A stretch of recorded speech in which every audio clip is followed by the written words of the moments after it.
Good afternoon, everyone. Thanks for waiting. A lot of you guys showed up. That is such a huge gift to the family. So thank you for taking time out of your day and for scheduling stuff. I know sometimes it's complicated to get to something like this, but man, it means a lot. So I really appreciate that. In fact, this is the second one that I've done today. I just did one earlier this morning at 10:30 in here as well. And that is the reason I'm dressed this way, because the person I was taking care of there was adamant that I dress casual, so I did for them, and so I haven't had time to change. But thanks for coming. We're going to take a few minutes. I'm going to some of you probably already know the guys' bathroom is back there, the girls' bathroom is back there. I think you know the rest of the layout for what's going on today. We're going to take a few minutes. We're going to have the family, has about 4 or 5 people that are going to speak. Then we're going to watch a slideshow. I'm going to say a few words and pray, and then you guys are free to hang out. I think there's a gathering afterwards at the Mint. Am I correct? Somewhere? Okay, yeah. So if you want to go to that, you can talk to these guys, and they'll help you figure out if you don't know where it's at, or if you've never been, or if you just want to find out exactly where it's at and how much time it's going to take and all those things. So let me open with some prayer, and then I'm going to invite family members up, and we'll jump in. Hey, God. We really, really hate this monster death. We hate it. It creates such angst and holes and anger and frustration and emptiness in our lives. And I know you have answers for it, but here on this side, it just hurts. And so today, I pray that as all of us gather around the family, that you would help us to find words, even hugs, or just a look of encouragement, of love, of solidarity, that we would shed tears together, that if there are some stories that make you laugh, that help us remember Lauren, that you would help us to share stuff so that we can somehow paint a picture of who she is and remember her and honor her, Father. So as individuals speak, I'm asking you, God, to give them the strength that they need to get through that. And may it capture her spirit, and may we be reminded of her beauty and her life. In your name I pray. Amen. So who's ever coming up first? And then you guys can just follow each other, and after the last person comes up, we'll play the slideshow.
So, in the spirit of Lauren, knowing that this is probably what she would like to do, because she was never one to feel down and to feel like everything should be sad, because if you guys know her as well as I do, is that if people were sad, she would always try to find a way to lighten you up and make you laugh and make you forget about the problems that you were facing right then and there, and let you to know that there is more to life than just sadness, that we have family, we have friends, and we have love. So if everybody would do me a favor, please, at this moment in time, would you please stand up and turn around to the people that are around you, and please shake hands and just say, I'm glad you're here, and introduce yourself, because I think that would be something that she would want everybody to do, and I really would appreciate it. So in her honor, would everybody please stand and shake hands?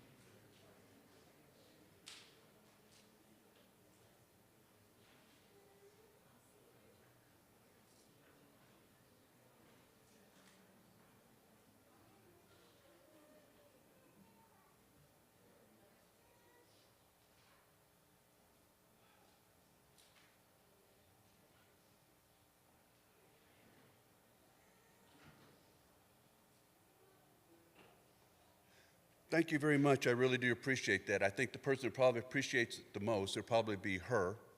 As you can see, we managed to accomplish a miracle, considering that we did this in the state of California in Bakersfield. We managed to get everything done and managed to bring her today to her memorial. I think oftentimes I've gone to memorials and they were still waiting for the person because for one reason or the other, usually it's paperwork, some bureaucrat someplace going like, no, think about it. So anyway, we got lucky and we managed to get Lauren this morning, and we brought her here so that she could be present at her own services today. So thank God, and we appreciate him reaching down and making this happen. We also got some bracelets and some for the men, for the boys, and some lockets for the girls, for the family, that we will be passing out later on. And so that there will be a little part of her going on with everybody else. The interment will be happening November 8th, and it's going to be at 10 o'clock. Now, it's going to be in Arizona on the Navajo Reservation, a place called Navajo Station. And so it's about 600-700 miles from here. I know no one here will probably be able to make it, maybe a few, but I just wanted to let you know that we have made arrangements already, and that she's going to be buried next to her aunt and her sister, who had preceded her in death, and that we will be having the services there at the Church of the Nazarene and in the family plots where she will be laid to rest or interment.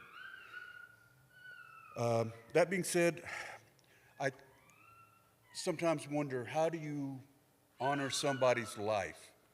And how do you speak about them? Because you're looking at it from your perspective and not necessarily theirs. So Lauren, when she was going to school in high school and when she went to college, she had to write an autobiography and how she saw life around her and her family and her friends and what shaped her life and what made her her.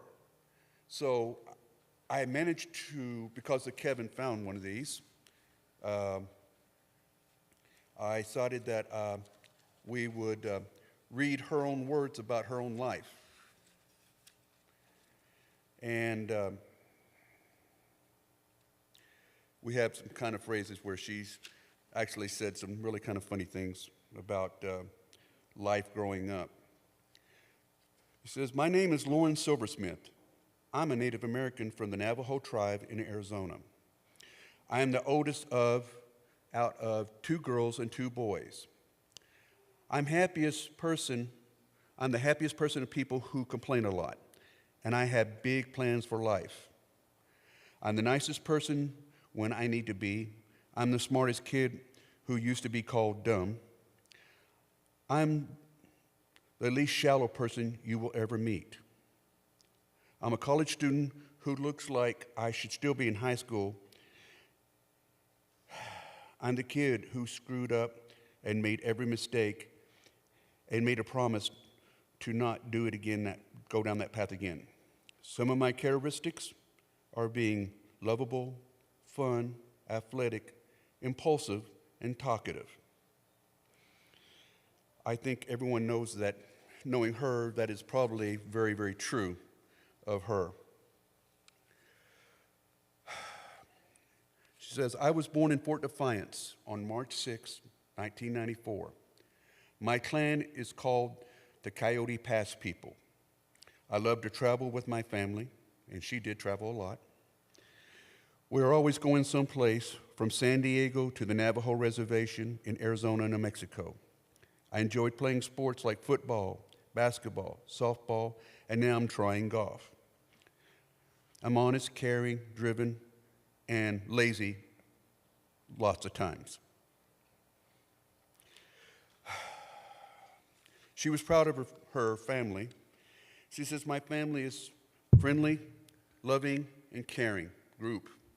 My mother is often hypercritical, to be very true about it. And that's true. She was and is.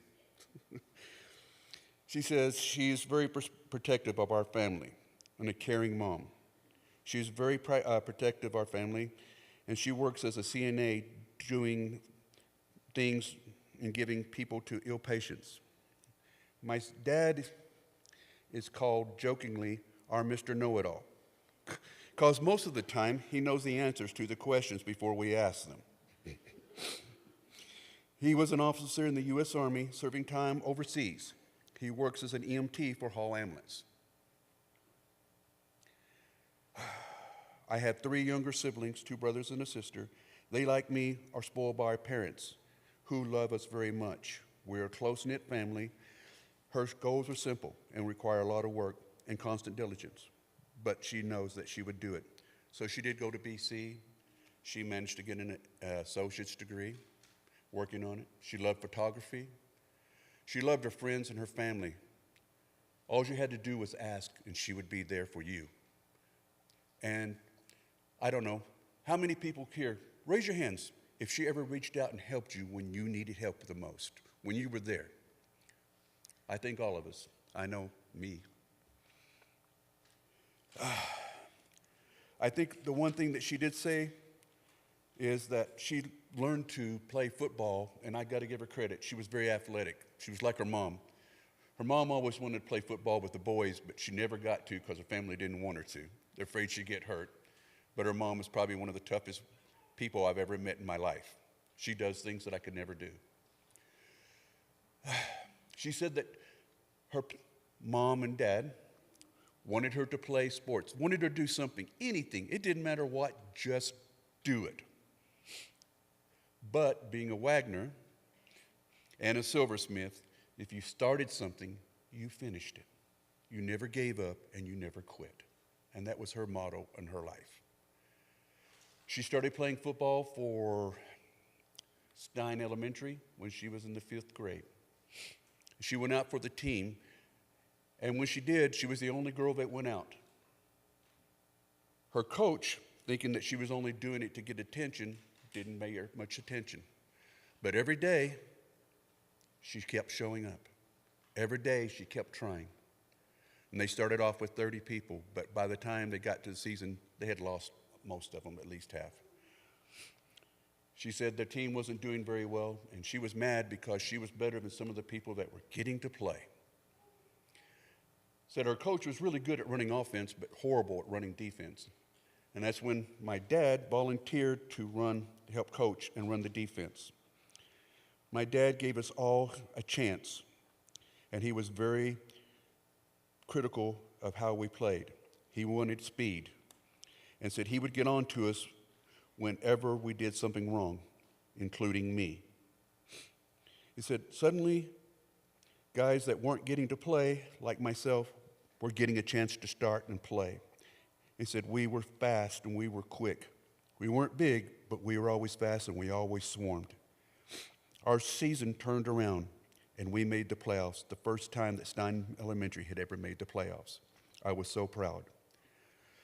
Then I decided I wanted to play with the boys with pads. So I joined the Packers, the South High Packers, on Jack Frost Football League. And I wore a helmet and shoulder pads. Again, I was the only girl. Again, my coaches thought I was just being there for attention. But after a while, they saw I was diligent, I was hardworking, and I never quit. I played as hard as I could, and I gave it my all. The next thing I know, I was getting to play. Again, my dad helped me because he was also one of the coaches. And my mom was always there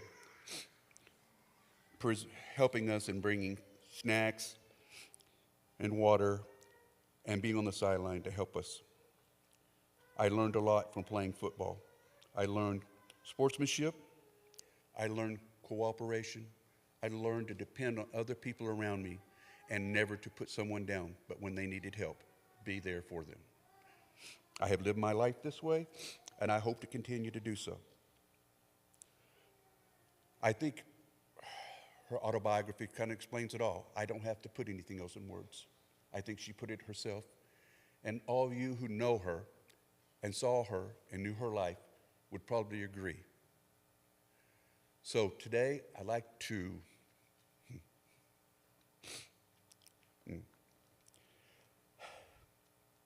thank Lauren for bringing bringing us all here together. It's often said that the brightest light is the one that always shines the loudest, the brightest, for all to see and to light up the world for everyone around them.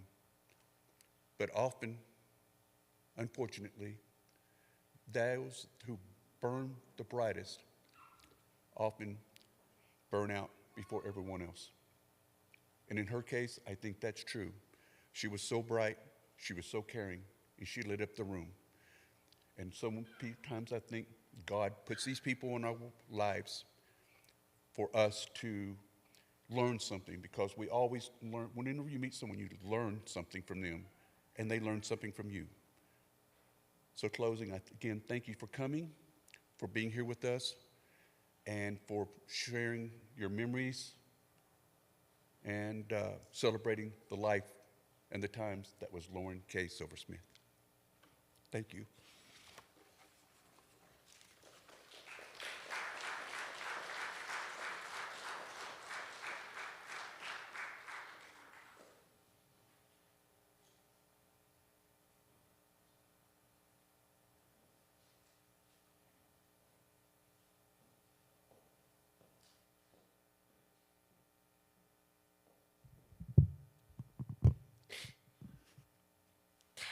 Hi everyone, I'm Miranda.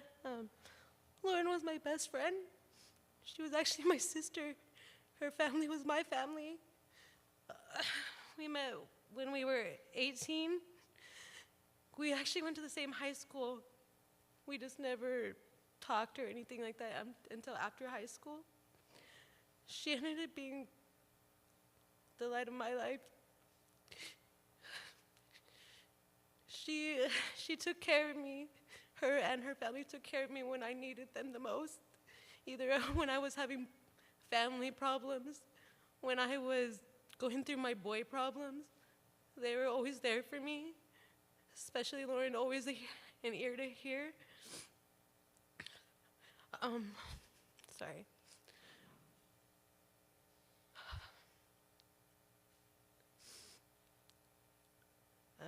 Sorry.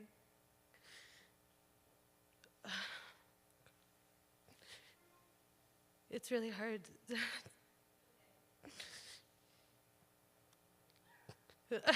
I really feel like I lost my sister. We went through so much together, and it's kind of hard to figure out how I'm supposed to go through life without her. I'm still trying to figure that out. It's kind of hard when you go through so much with somebody and then have to kind of figure out how you're supposed to process kind of going through life without them. We spent most of our 20s and even into our early 30s.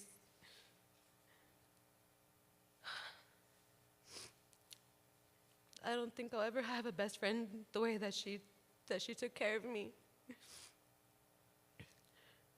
She always made sure that I was safe. She always made sure that I had a bed to sleep in if I needed it. She never even questioned anything. She was just always there. I don't think I'll ever have that again.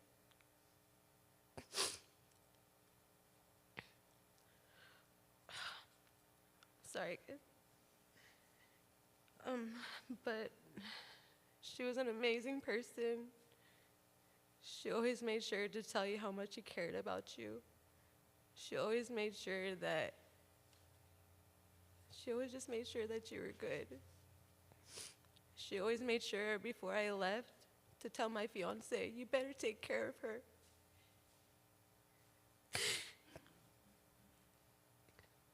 Always made sure, or else she was gonna kick his ass, or she was gonna kill him. She always made sure that he always knew that before he left, to make sure that I was taken care of. And I don't know if I'll ever have a friend that'll ever care for me like that besides my friend Derek. We went through, it was always us three, me, Derek, and Lauren.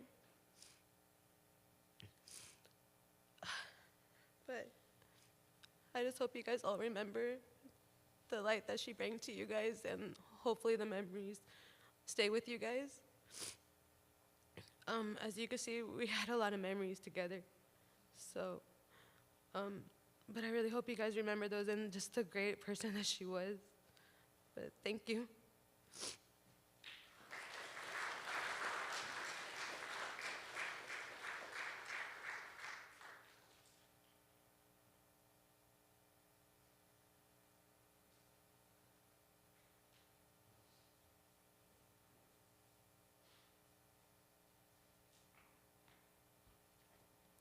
Hi, I'm Alicia Ray.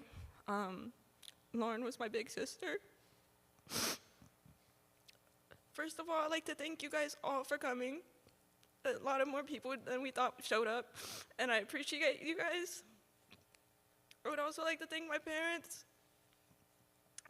my other sister Daesh, my niece Zoe, Kevin, Michael, Miranda and her family, Derek, for helping set this whole thing up. Thank you for the people who donated so we could make this happen.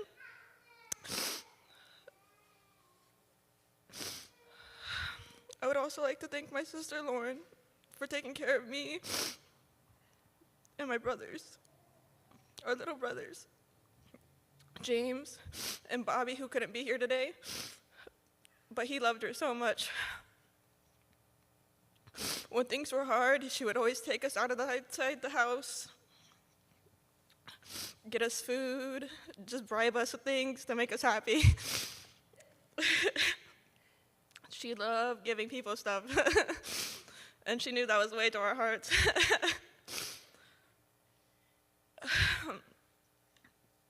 She was like a mom to me, a second mom to me, and I wouldn't be here, and I wouldn't have done the things that I have been able to do without her. So again, thank you, Lauren.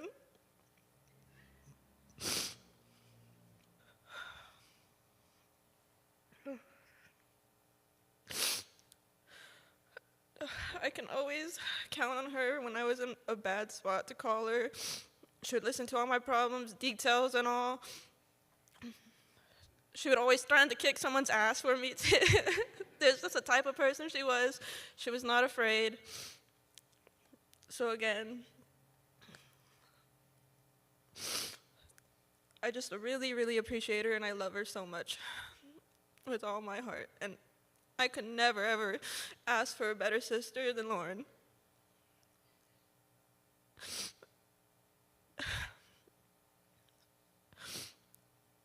And another thing, I would also like to wish my brother a happy birthday. Pretty sucky situation, and to have it all on his day, but happy birthday, James. I love you. Another thing, after this, we are having a celebration of a life event at the Mint Bar, if you guys would all like to come. 21 plus. And if you guys would like to buy my brother a drink, go right ahead. But again, thank you guys all for coming. Love you guys all. Love you, Mom. Love you, Dad. Love you, Miranda. Love you guys. Thank you.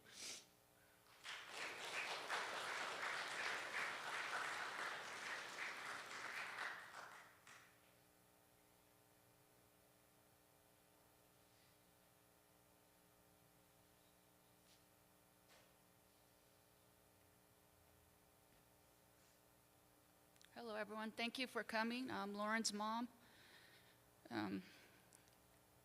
There's so much memories, I don't know where to start. She was like, everywhere we went, she had a big old smile, and she had a big heart for everyone. And she's always like helped me going through stuff with health and helped take care of my kids. She was like a mom to them. And all the fun times we had with our friends, and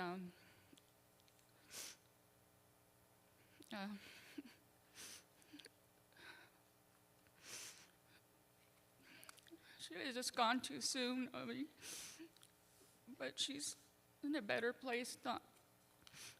She's not hurting.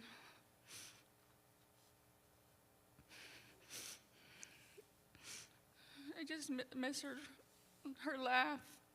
It's just every time I go to the places we usually hang out, I just always think about her, and sometimes I just wish she walks right by, and it just gives me that squeaky laugh, and yelling through the bar to everybody, saying hi. I mean, she's been through a lot also. I mean, we had our ups and downs, but every good memory, I cherish it, and I will miss her. And she helped us through so many things. And now I'm going to have to take care of her 2 dogs. So she better send something down and say, you're doing a good job. Because it's hard now to try to be there. She said, if I ever something happens to me, I don't want you to cry. I want you to be strong, because you still have my brothers and sisters, and you can't just drop everything. And just because I'm not here, I mean, we talked about this before, and I just didn't think it would happen. I kept telling her, no, it's not going to happen, but I love her so much, and I just miss her. And I just want to thank everybody for sharing the time to share the memories we had all together. Thank you.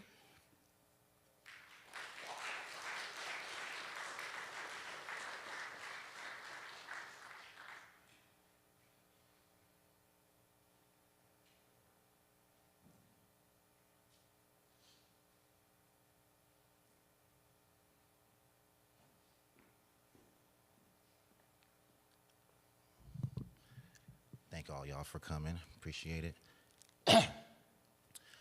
So I first met Lauren and Miranda like 13 years ago. I was just 20 years old. Yeah, it's funny because like Lauren is, so warm and open and inviting, and I'm more shy and closed off, so I always wonder like how we even became friends, but I guess that's just how it works. Just so many memories, like from early on, like being at Denny's after our, hangouts. We would even have competitions trying to like see who could eat the most food. And that's funny because that's where where I gave her the nickname, the Lumberjack. She ordered a taller stack of pancakes than I did, and I'm like, "You not finna eat all that?" And that was an untrue statement. I couldn't even finish my food, and it's like, "Oh yeah, you got it for sure, for sure." And even like later on, like trying to find, I told her I wanted to be a beer guy because I didn't even drink beer. I was like 28, still couldn't, couldn't finish a beer, and she would always try. Like she'd bring the beer over, and be like, "Oh, make sure you finish that." She'll check over, be like, "Derek, are we halfway done yet?" And I'm, no, beer's still full. Get past halfway, and it's like, "No, it's warm now," and everybody else, could actually handle a beer. And even, here recently, my friends are getting engaged, moving on with their adult lives, and I'm just Derek. I'm just chilling. But that's what's up. I'm glad to see that, they're doing adult things, and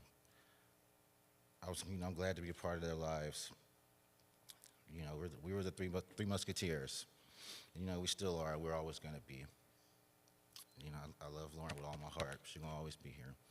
Thank you, guys.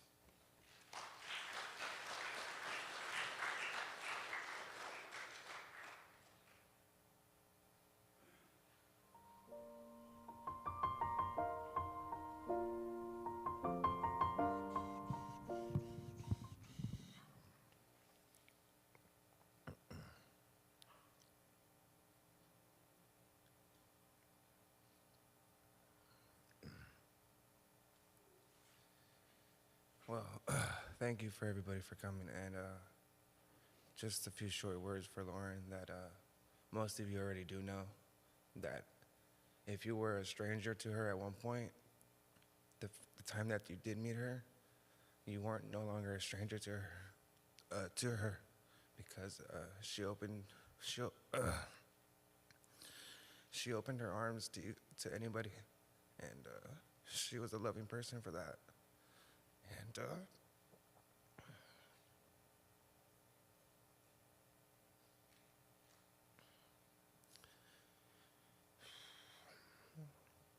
And yeah, she would always she would always kind of threaten me and just just give me a sure reminder when we would go home from the bar or from any place we were hanging out at the time of the night, that she would always give me that sure reminder to make sure I got her best friend home. And I would always do that.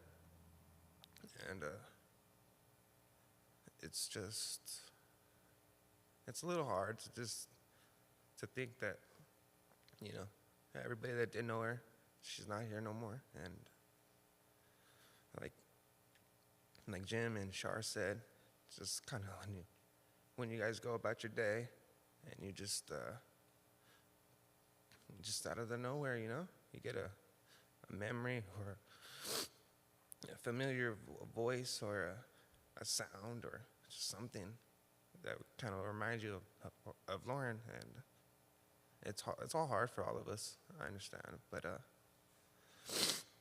she was a bright person. She was a very bright person, even though she did have her dark times and stuff. But she wouldn't show that for nobody. I mean, other than the people she was close to and felt very comfortable with. But Lauren was a really loving person to everybody, and even people at the bar. If you didn't know her, you just walked in, she'd greet you with open arms, maybe offer you to buy you a drink or even give you a seat to sit next to. And even like around the holidays too, if you didn't have family or if your family was away at the time, she would tell you to come over, regardless if you were just by yourself or anything. That's the type of family the Silversmith and the Wagners were. They were just a loving kind. They didn't judge you guys. They wouldn't judge you for nothing. If you didn't have nowhere to go, come on over. And that was just the one thing I loved about them and Lauren, because you didn't have to have anything. You can just come over and just be yourself, be whoever you were, and with open arms, and they would love you. And the barbecues, yeah, I will miss with Lauren, because that was a good thing I did look forward to, was going over and having a barbecue, having a nice cold beer. Let's see. Taking it back to when I first met Lauren and Miranda. It was, I don't even know the year, but it was 12 plus years ago, and I was in the mix of my own shit, but sorry for using foul language. I was in the mix of my own stuff, and I decided to go out one night with my cousin and a group of his friends, and we decided to go to the hookah. And at that time, like I said, I was going through some stuff, and I had just walked in, and everybody was dancing on the dance floor because it's a very small building. And I just seen these two girls walk past me, and sure enough, it was Lauren and Miranda. And I don't know why, out of everybody in the building, like, I would just see these two short little girls, just like, it was like not even like a halo or nothing, but it was just like the light was kind of just like glistening on them, just kind of like not a center of attention or nothing. They were kind of like the life of the party at the time right there, because they were just all about having a good time and not caring who was around and who was judging, because their hearts were filled with love and joy and having fun. And that's one thing I always seen Lauren carry, even around other people. Even if you're sad, you're going through something with your significant other or with a family member, and you're out and she's seen you, she would try and bring you up from whatever down you were having. And that's just the type of person Lauren was, she would put her own selfish needs aside to try and bring somebody else's sadness up, and just try and make your night, honestly, because she was all about having a good time and just giving love to everybody that she met. And I'm running out of words and things to say, you guys, so I will end that at that note. And we all love you, Lauren, and we will miss you. Thank you.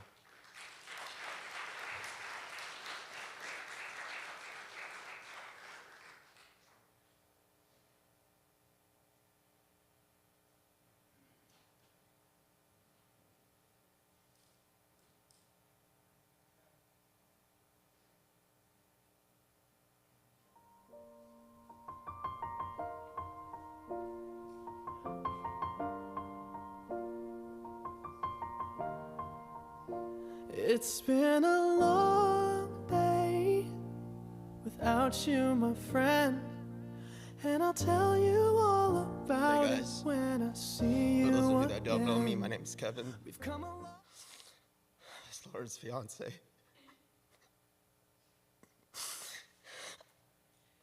I am destroyed standing up here in front of you guys, and I'm sorry that we all have to be here today.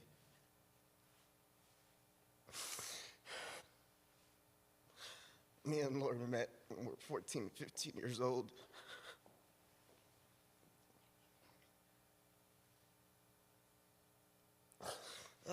We dated for a little bit, but going into high school that summer, I got into the party scene. So instead of doing something dumb, we talked about it and we said, we're destined to be together. God will find its way to us. And sure enough, 3 years ago, we were both going through something really bad with our exes. Had no one else to lean on but each other.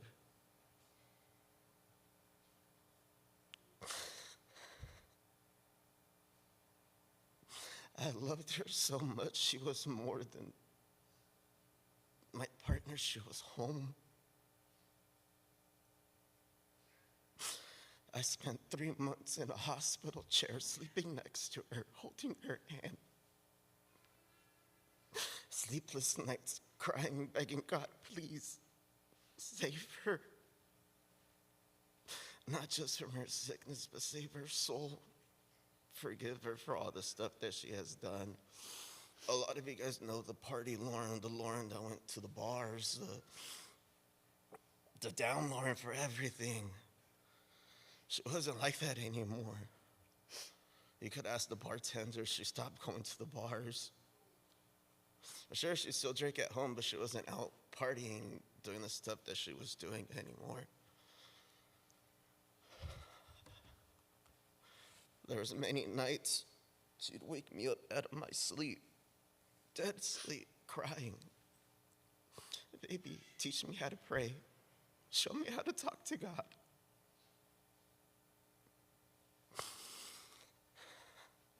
The last day she spent at home, she asked me, I was washing dishes, her parents had went to the res.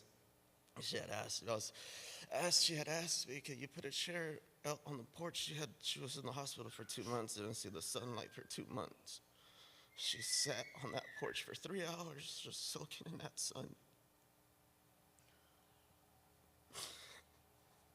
Then in the next morning, 4 a.m., her brother wakes me up. Hey, she got to go back to the hospital.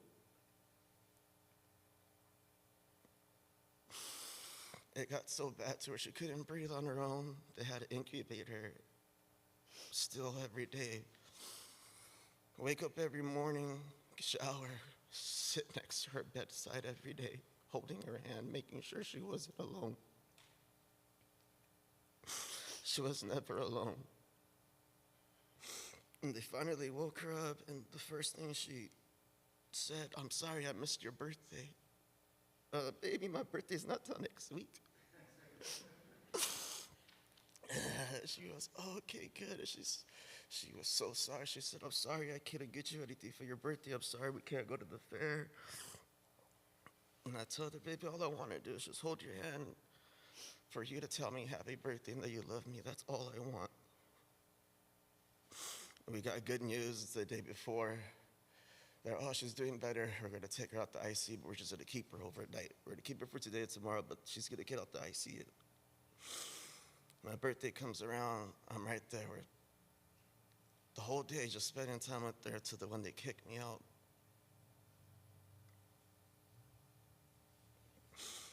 The last words she said to me were, "Happy birthday, I love you 2 times." My last words to her were, "I love you, I'll see you tomorrow."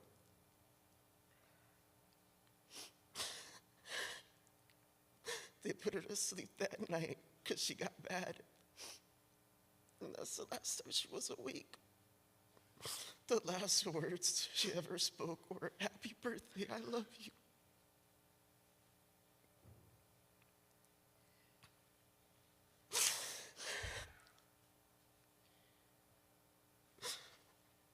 We were gonna get married as soon as she got out the hospital. She always told me, "I'm gonna spend the rest of my life with you."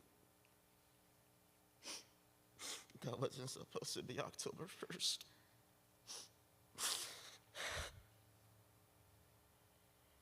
I want to thank all of you guys for coming and showing up. And just please help keep her memory alive. Thank you.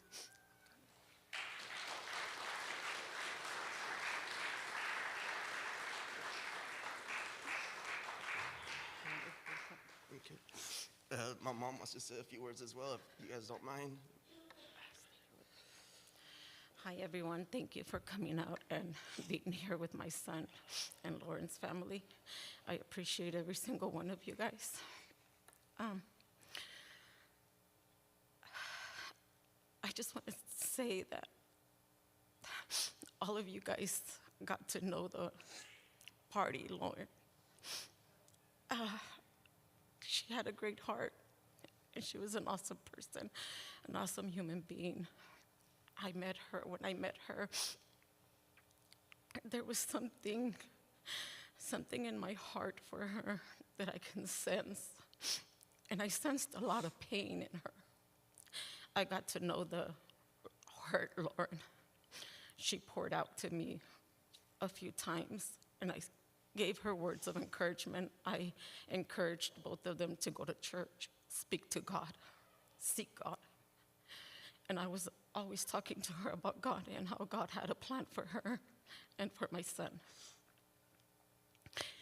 And I guess that's the reason why she would ask to be taught how to pray. 2 days after she passed, I was questioning God. I told him, "God, did I speak to her enough about you? Did I ever guide her to you? Did I preach to her with my appearance, with my faith, with my soul? Did I talk to her enough?" And that day I went to an appointment, and as I was coming out of the appointment, a white feather fell on my windshield.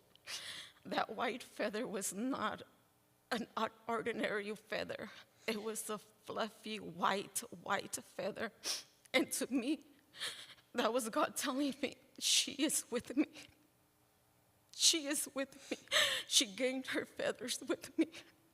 As soon as I saw that, I called Kevin, and he told me, "Mom, I had a dream with her, and she told me she's not hurting no more, and that she is with God, and she's in a better place." I think, and I know that she is in a better place, but there couldn't be a better place than with my son, because I know how much they loved each other. I know how much they cared for each other, and I thank her for always caring for my son, because I know how much she loved her. She was a very loving person, and I'm pretty sure that we're all gonna miss her. Thank you.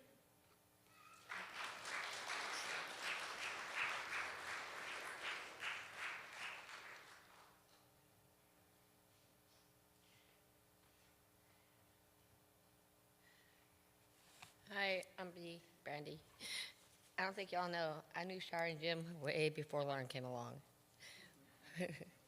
When she got pregnant with Shar, or Shar got pregnant with Lauren, I used to scream in her belly, "When you coming out? Where you at? I see you. Oh, yeah." Then she came out. And then she didn't want to leave my side because she knew my voice. She knew who I was. When she turned 21 and was going out, I was her mama, besides Shar. And I just want her to remember she wasn't alone. She had more than one mama. She had more than one family. And I'll never forget her. Her smile, her grace, her attitude, good and bad. I just wanted y'all to know that was my baby too. And she called me mama. So when we would go out to the bars and people were like, "Who that?" She said, "That's my mama." Ask. That's my daughter. But that's Shar's daughter. She'll always be my baby. Thank you.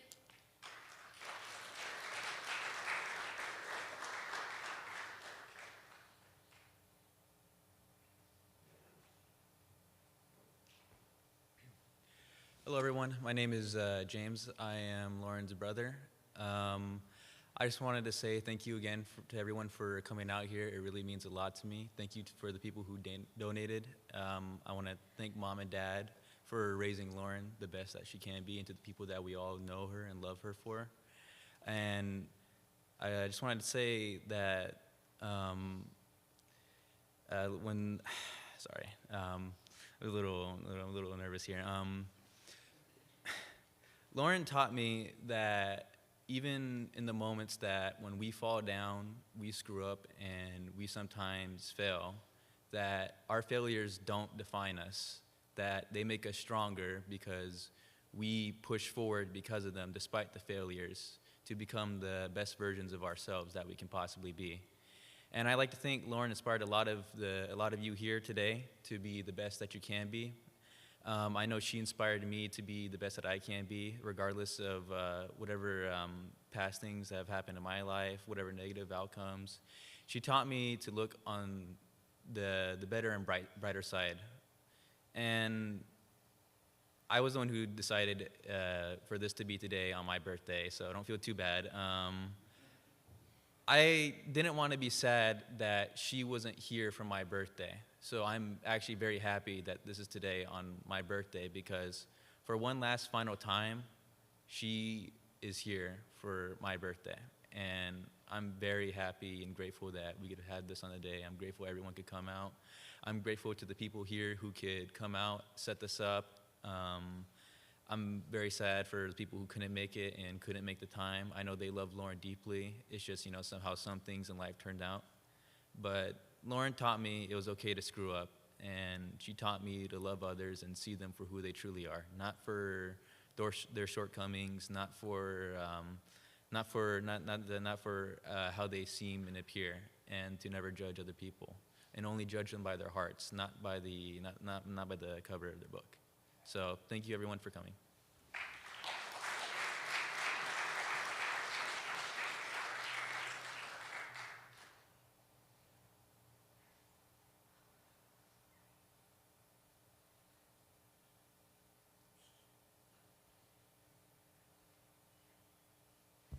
Hi, I'm Daish. This is Zoe.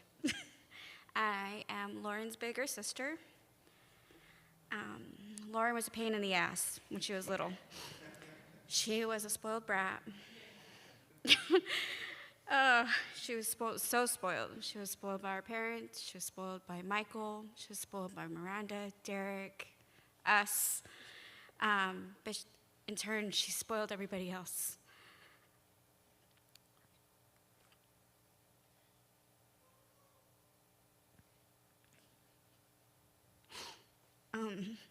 Shoot, this is hard.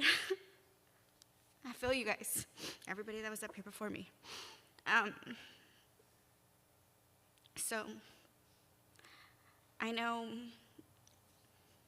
she was amazing, and I know I'm mad at her for leaving, and that should show how amazing she was, because she was the glue to our whole family. She kept us together through all the fights, all the good times. And she loved so much. She loved Kevin, she loved Michael, she loved her siblings, she loved her nieces and her nephews. She loved the shit out of her mom, sorry. So thank you guys for coming. And like my brother said, it sucks that we're doing this on his birthday, but I know he wanted Lauren to be here to celebrate him. So thank you for everybody who loved her. And Lauren, we love you. So, thank you guys.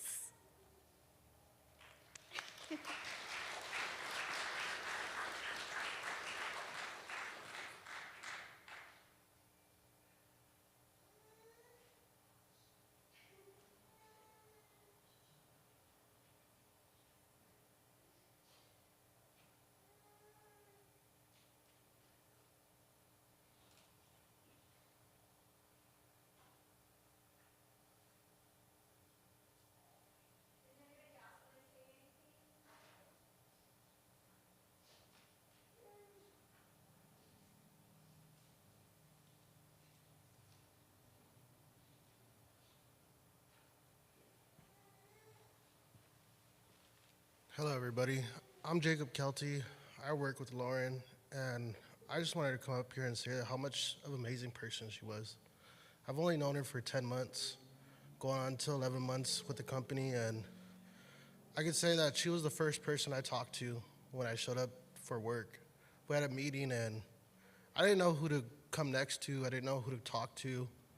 And I looked over to Lauren, and I was like, she looks like she's a nice person. And I went and sat next to her, and the first thing I saw was her smile. And every time I saw her, it was with the smile. And last time I seen her was at work, and she was wearing her Rick and Morty hoodie, and it was like, just like how it's displayed right there on her urn, the exact same colors, and I will always remember her with a smile. And I always know that maybe don't judge. And I look at myself, and now I know that I will always greet people with a smile. Thank you guys all. I miss you, Lauren.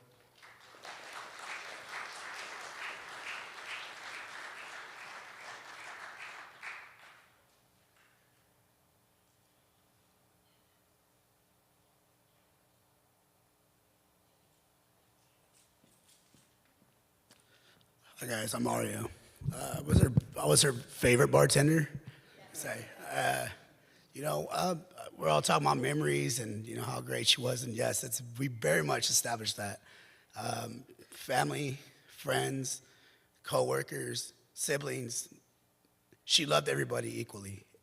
Strangers, she loved equally. When I first met her, well, I didn't know her well. I just remember that some of her family was sitting, they were all related and stuff like that, and I was bartending for them. And sometimes I would show up, she wouldn't know me, I would have bad days, and I didn't have to explain myself to nobody. And she would always lift me up, carry me to where I needed to be. And at the end of my shift, I was doing well. One thing I remember is those days, I went from one bar to another, and it followed. She was always my regular. And I remember I just lost my brother recently, and I remember he would be having bad days, and no matter what, he'd be so angry, and he would just go tap her on the back, what do you want? What do you want? She's like, it's just me. Hush. And then you would see him just soften up a little, and she always carried that energy with her. And so whenever you have bad days, or even today, just we're obviously gonna cry because we're gonna miss her. We're gonna think about those good times, and looking at pictures and hearing the stories, and Jim, Char, her siblings, and Kevin, man, we're here with you guys. On behalf of myself and our crew at downtown, and not our crew, our family, we're a family, and we're all family here. This is why we're all here together. Carry that spirit with you guys, yeah? And I love you guys.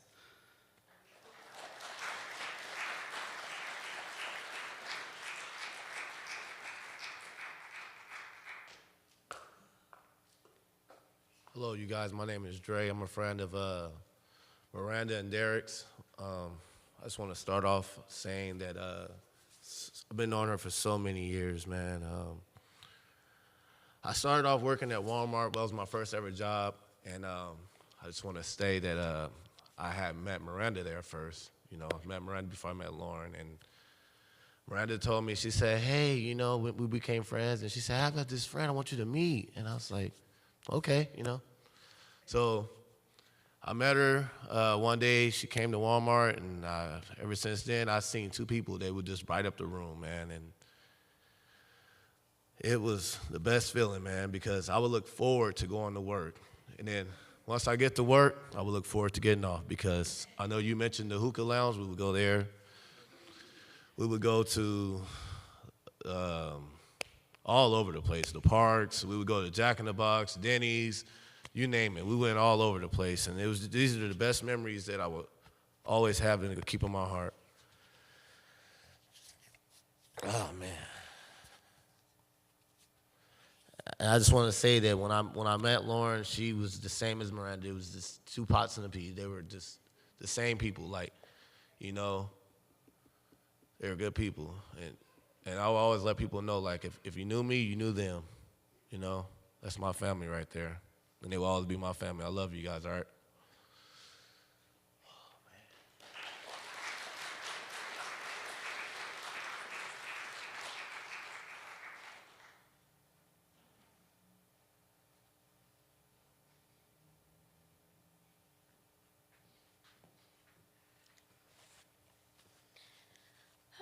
Okay.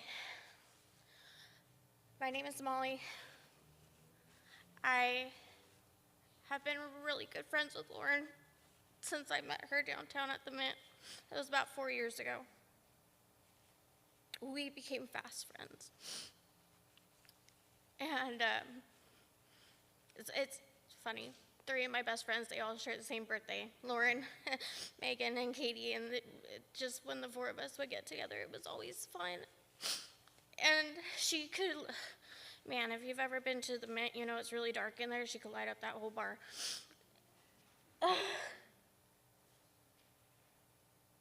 There was times where when I had lost everything,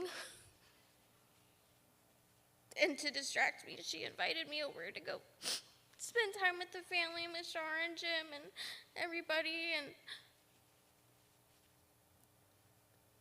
no matter who you were family. And there is a light that Lauren gave off in the world that I have never seen in anybody else. And it's not real to me that my best friend's not here.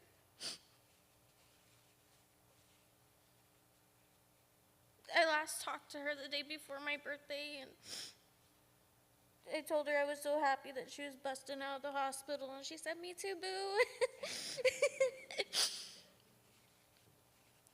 And I wish things could have just stayed like that forever. You guys raised an amazing woman and friend to all. And I could never thank you guys for the gift that Lauren was to me. And I love you all very much. Thank you.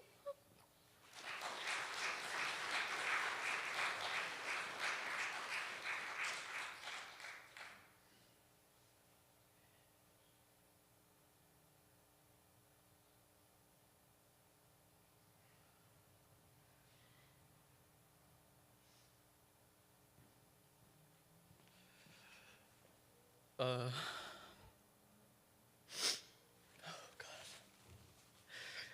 God. Lauren was like more than a sister than me. She was family.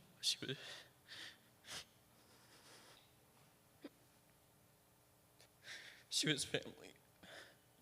and the lengths that she would go for me to be involved in that family, to help me even when I was at my lowest, even when I was young, when I was just in elementary school and tagging along with my friend James, going to his house. And I've always wanted to come over and hang out with him, and she would always find a way for me to come over, no matter what, no matter the holiday or anything. She was all about family. She cared so much about how we felt and about how I felt. And she cared so much that I can't even put into words that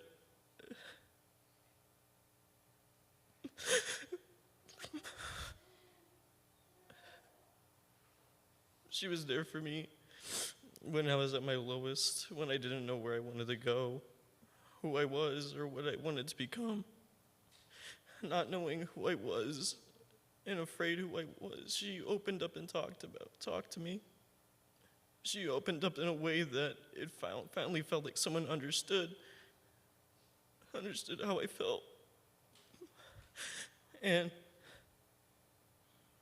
made me realize just the important things in life and with family.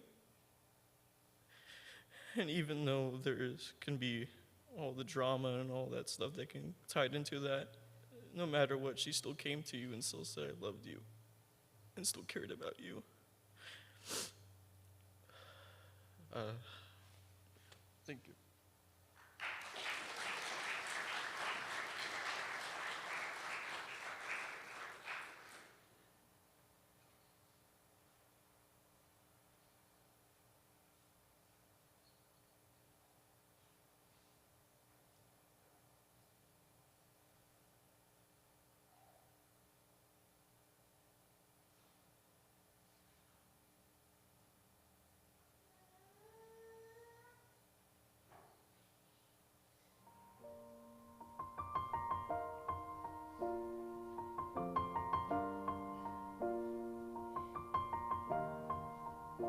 It's been a long day without you, my friend, and I'll tell you all about it when I see you again. We've come a long way from where we began. Oh, I'll tell you all about it when I see you again, when I see you again. Damn, who knew? All the planes we flew, good things we've been through, that I'll be standing right here talking to you about another path. I know we love to hit the road and laugh, but something told me that it wouldn't last. Had to switch up, look at things different, see the bigger picture. Those were the days, hard work forever pays. Now I see you in a better place. How can we not talk about family when family's all that we got? Everything I went through, you were standing there by my side, and now you gon' be with me for the last ride. It's been a long day without you, my friend, and I'll tell you all about it when I see you again. We've come a long way, from where we began. You know we started. Oh, I'll tell you all about it when I see you again. I'll tell you. When I see you again.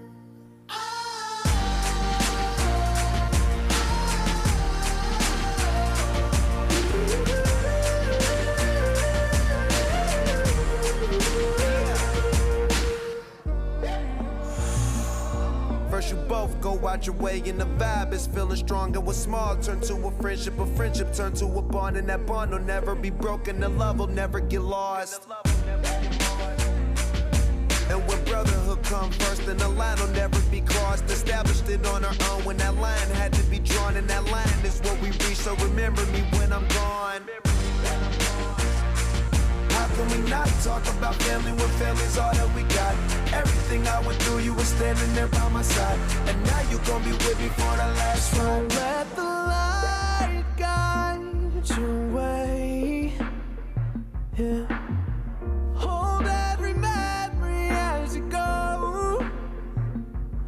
And every road you take will always lead you home. Oh, it's been a long day without you, my friend, and I'll tell you all about it when I see you again. We've come a long way from where we began. Oh, I'll tell you all about it when I see you again. When I see you again.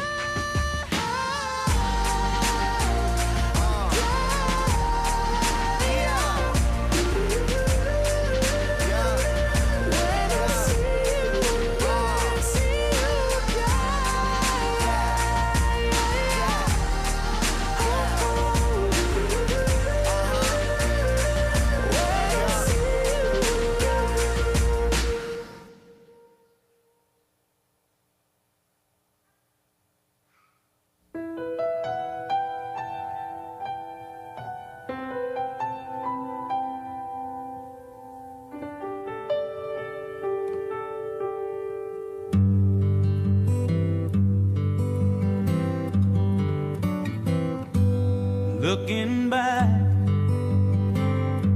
on the memory of the dance we shared beneath the stars above.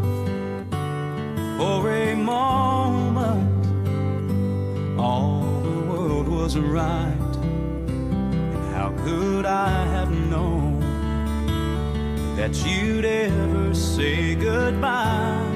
And now I'm glad I didn't know the way it all would end, the way it all would go. Our lives are better left to chance. I could have missed the pain, but I'd have had to miss the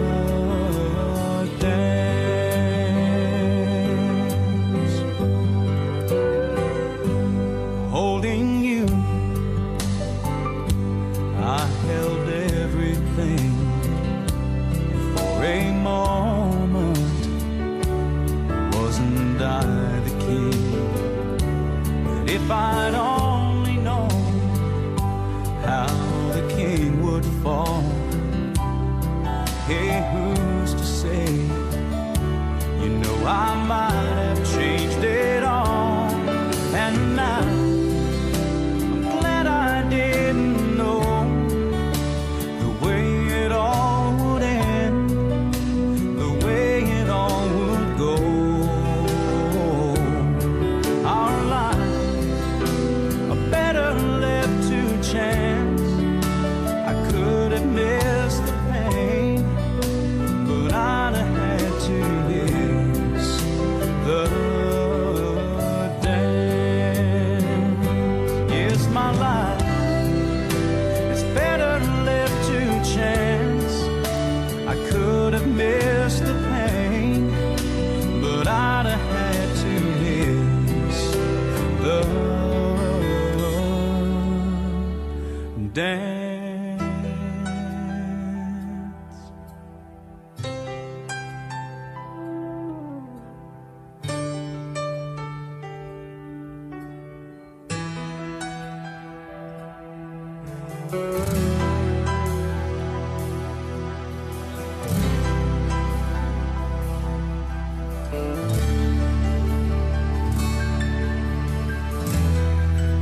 was all yellow.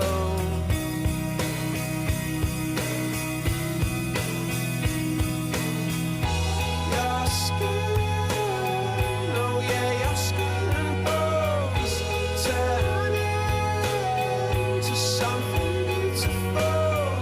And you know I love you so. You know I love you so.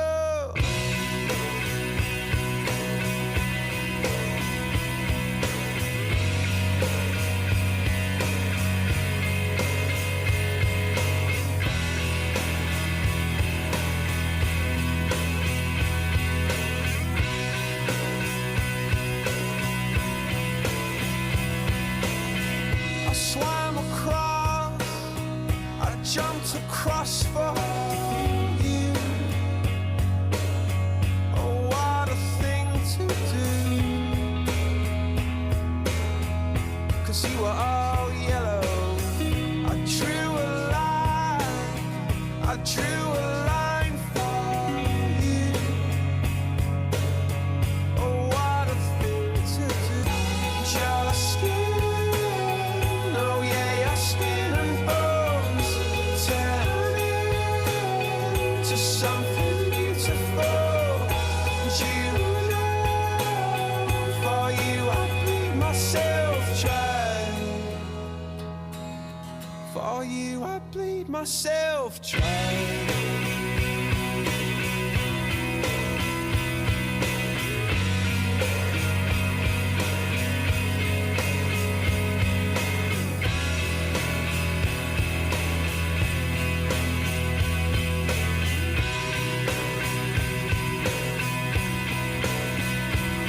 It's true.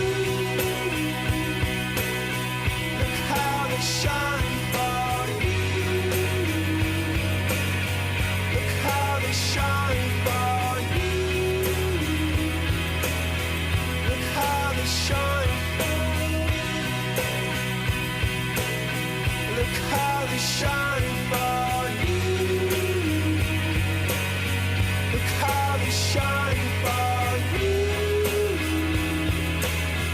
Look how they shine. Look at the stars. Look how they shine for you. And all the things that you do.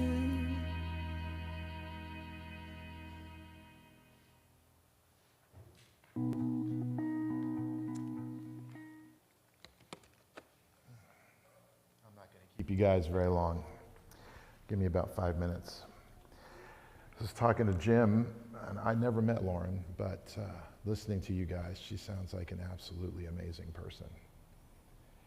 And Jim and I were talking about her. She used to come to this church when she was younger and serve and do a bunch of different things. And Jim and I were talking about her desire, and I was listening to your fiance talk about her desire to know God and hear God's voice. And I didn't grow up in the church. I was far, far away from that. I was a drug dealer and user and womanizer and spent a couple of years in the porn industry, and I didn't live a life that would be considered a church life for sure. There was a point when I was also asking, where's God? What's his voice sound like? And how do you hear him? And how do you talk to him? And one thing I've learned is that the church is a mess. It's got a bunch of judgmental, hypocritical people in it. Probably a good place for them. They need to learn how to get better. But sounds like she wasn't judgmental. I was just listening to you guys. I was kind of writing down some things here. Sounds like Lauren was generous, kind, a defender, loving, tenacious, hardworking. She loved dogs, it sounds like. Encourager, good friend, an includer, not judgmental, hospitable. She made people feel welcome, it sounded like. Full of joy, selfless, forgiving, and there's a longer list. Just listening to the way you described her. For some of you that were concerned whether or not she knew God or not, those are the characteristics of God. The church, people, the human beings that come to these buildings and call themselves Christians sometimes don't live up to that very well. So I'm going to end with this. There's a portion in this of Scripture, it's in a book called Hebrews, it's written by a guy we think named Paul. And he describes it like this. Everybody that's a follower of Christ, that believes in God, when they die, they go to this place, it's a great cloud of witnesses. And he describes it like a race. And most of you have seen some kind of race in your life, at least on TV or something, marathon or something. And sometimes in those races, families will strategically place themselves along the race so that when they see their family member, they go, come on, come on. And this is how Paul describes this great cloud of witnesses, these people that go before us, is that they're not gone from our lives. That they're part of their joy now is to cheer for us, to yell and scream when we have dark, horrible days. Because death is a monster. It just gobbles up crap. It's destructive. It's terrible. The Christian tradition teaches that started because people decided not to trust God and do their own thing. And God says, I'm going to defeat sin and death, and I'm going to give you that victory. I'm going to make sure that if you follow me and you listen to me, the hope that we teach in Christianity is that we'll see each other again, that we'll be reunited forever. No more separation, no more days like this. And so, I don't know where any of you are at. And we all know the culture we live in, right? We all know that we hear all the hate speech, and we hear all the judgmental crap about what the church might think about this or about that. Let me just tell you right now, Jesus loves you. He's not concerned about your color of your skin, or he's not concerned about your sexuality. He's not concerned about your habits. What he's concerned about is you. He's concerned about you. He wants to know you. He wants to love you. And the Bible teaches you were created to be loved by God. All of us know that there's a bunch of really knucklehead people in this world that just create a lot of trouble and a lot of drama and a lot of heartache. Lauren seemed to be one of those people that fought that pretty hard. She seemed the kind of person who kind of undid all that bad stuff. She seemed like the kind of person, when you hung out with her, you kind of forgot about the drama and the heartache and the knuckleheads in your life. And it sounds to me like she knew God. It sounds to me like she had a relationship with him. Because someone was saying, I've never seen a light like that. I've never met a person like that. That is what God would love to transform us all into.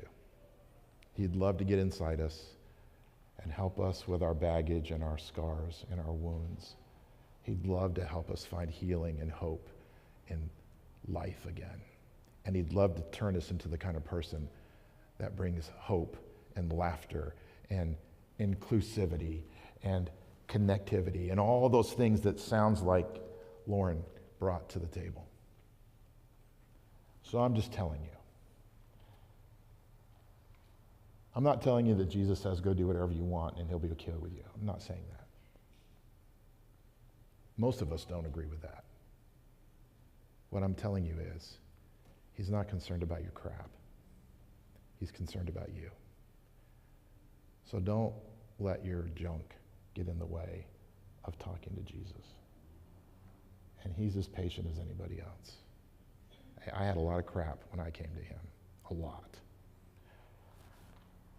One short story, when the night that I decided to give God a chance, I had a bunch of drugs and paraphernalia in my house. I was house sitting for my parents who were out of the country, and they had just come back, so I was still there. So I took about a quarter ounce of coke, about 100 hits of LSD, and about 2 ounces of weed, threw it in the toilet, stood there for a second, was kind of freaked out because I just threw away a bunch of money, and then I flushed it down the toilet, and then I took all my paraphernalia that I had, bongs, clips, stones, all the stuff that I had to do stuff with, and put it in a black trash bag and stuck it in my neighbor's trash can. And because I didn't want my dad to find it, my neighbor's dad found it and got on his son, and I had to go clear that up the next day. And I just sat with God and I said, hey, look, I'm a sinner, I guess. I mean, if I'm reading the Bible, I am, that's for sure. And I'm going to give your son a shot. I'm going to give him 30 seconds to prove that he's real. So I sat on the edge of my dad's bed in 1980, April the 25th at 10:36 in the evening, and I said, okay, God, you have 30 seconds. I'm sorry for everything I've done.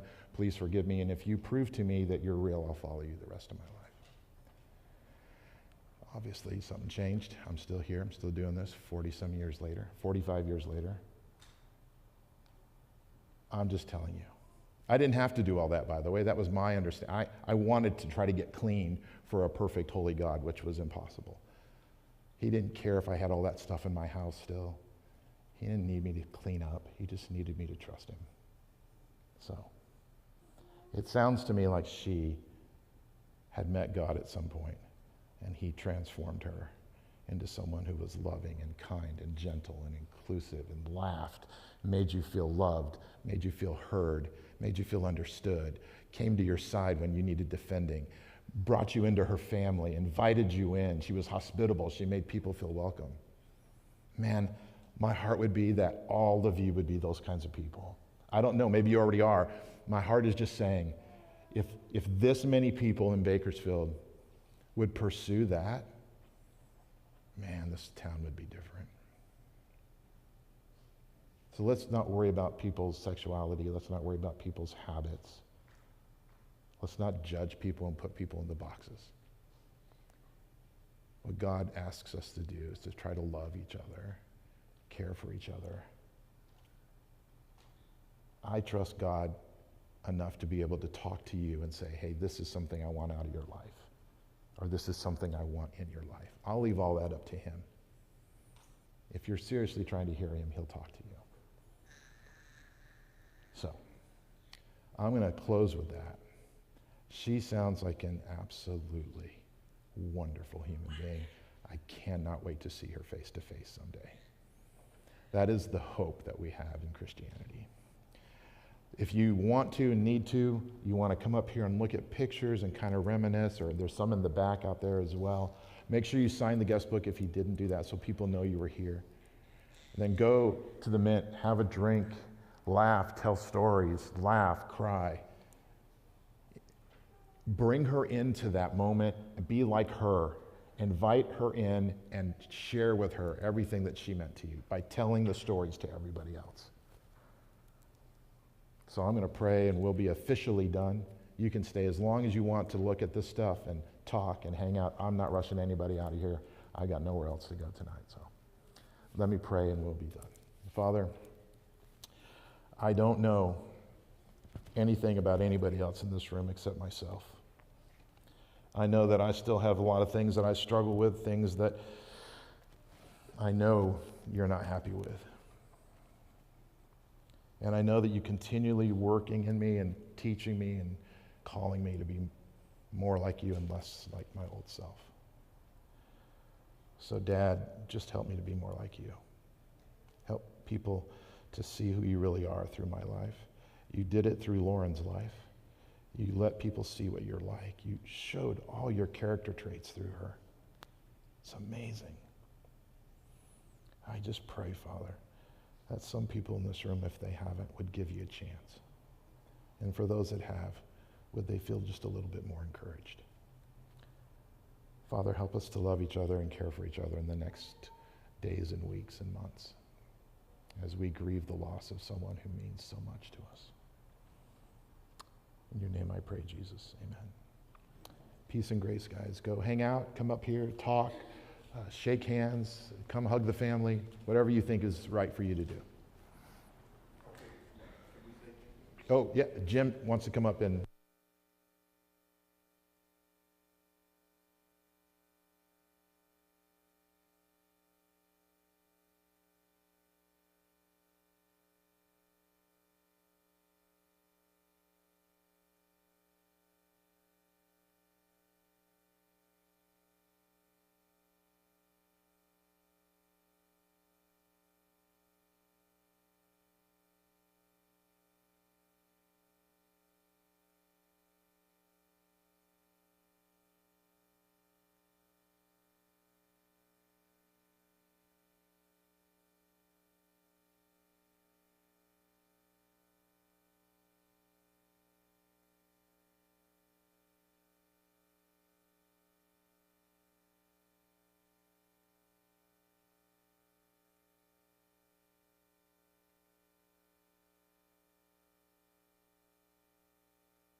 Again, thank you, Miranda. Thank you, Miranda's family. Thank you, Daesh. Thank you, Mom. Thank you, Dad. Again, thank you, guys. Thank you for the donations. Thank you.